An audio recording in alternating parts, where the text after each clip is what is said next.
type of development, you got to be able to go to them more than once and get what's needed to be done. So I might just go out and just talk to the business and see what they need. And once you get a perspective of what they need, and you try to go out and find resources to give it. As the city of Camden, we don't have basically any resources.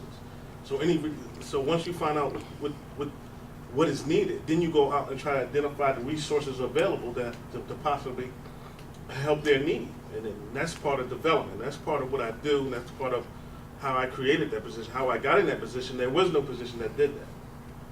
When I came in with the judge, and that's I guess that's part of this tie into what I would tell you as young leaders. Once you identify what you want to do, identify it, and then have a swagger about it.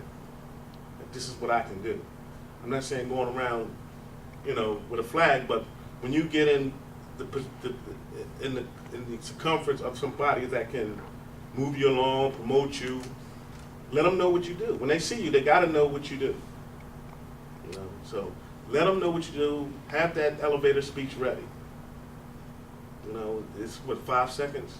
When you get on the elevator, especially, and I see it all the time at City Hall, you can get on the elevator with Camden freeholders, people from the DRPA, Camden Redevelopment Agency, Dave Foster from GCP might be there, and you might not even know it.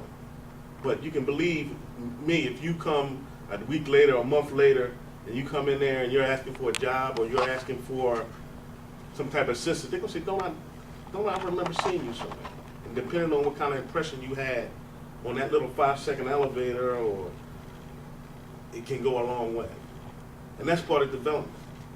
Development, the economic part is putting a dollar sign on it to say, how does the city benefit from it, or how does the particular organization benefit from it? But nobody really goes underneath of it. You can go on Google it and you'll get different theories of economic development, or what people think the economic development is, or if some place should start with the education. Yeah, that's true. Some people say it should start with the crime factor. That's true too. Some people say it's job creation. Well, Wycliffe John is saying that too. You can't go wrong with that.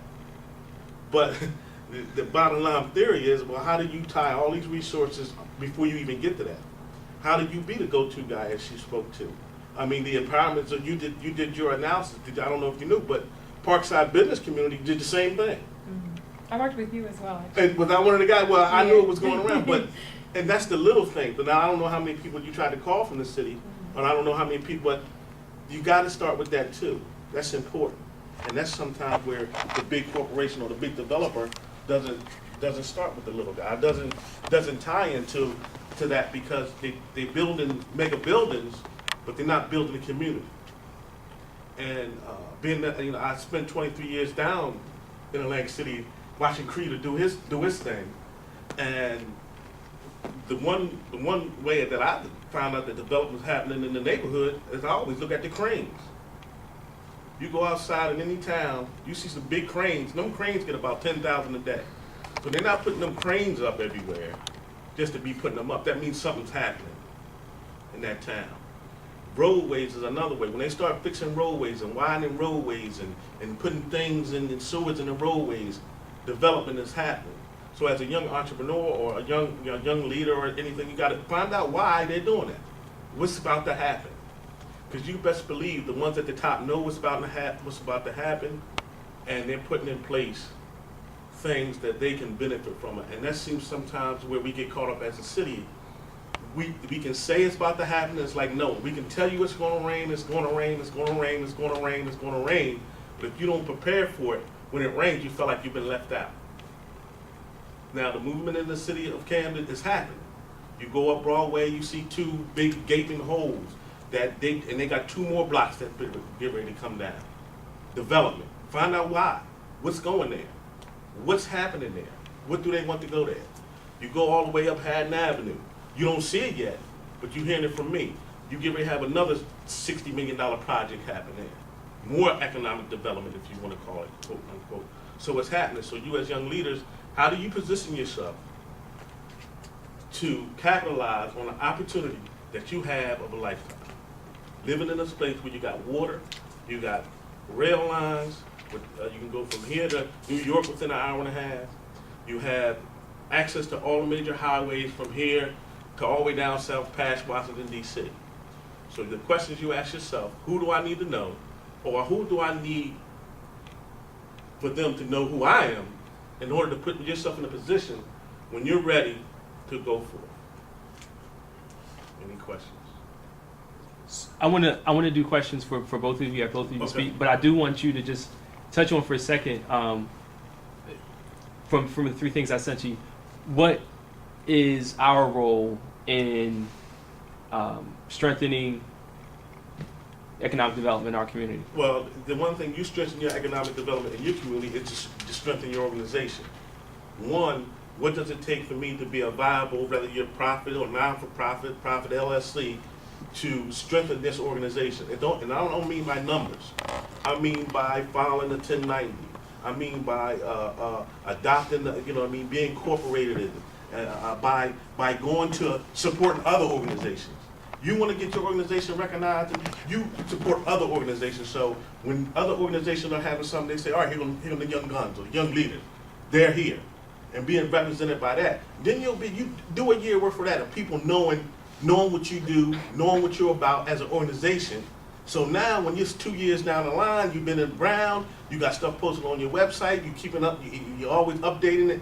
Now when it comes time to you want to do something or get some funding or do this, everybody already knows you. You don't have to go through this cycle of trying to reinvent or get an identity. Create an identity for yourself. And to be honest with you, this young core, I would imagine this is how Barack started. About 10 people, sitting down, young people. What do we want to do? How do we want to go about it? So as a group, identify what you want to do. Everybody has their niche. First, identify what you want to do. Now, how can you help this guy get where he wants to go? In turn, that's going to help you. How do you help this guy get where he wants to go? In turn, that's going to help you. And that's where all the development begins. Forget the economic part, because if you start that development, the price on it is going to be priceless. Because now you can move and shape within your group. You could just have one person show up and represent the group, and it means something. Excuse me. So that's where I would start as an organization and have everything accessible on that website. So when people are looking, because you have organizations that are willing to put money into an organization just like yours, but they're not going to go and turn up a rock and look under a table. They're going to do a Google search like everybody else. They got somebody back there that's saying, okay, I need an organization that does X, Y, and Z. They're going to put it in, and what pops up? Oh, here are the young leaders. Okay, what did they file last year? What did they where were they good at last year? What did they do? What is their mission?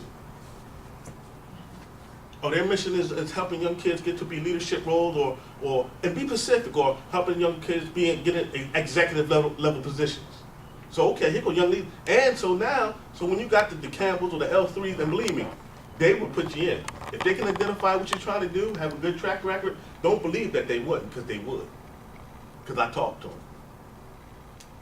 And you say that's what you want to do, and you go after that, and you stick to that path. So when they have some type of meeting or some type of grand opening, you're there. You're there as if you was already the CEO of this company, and you represent yourself like that. And that's the best thing you could do to put yourself in the best possible position that you want to be in.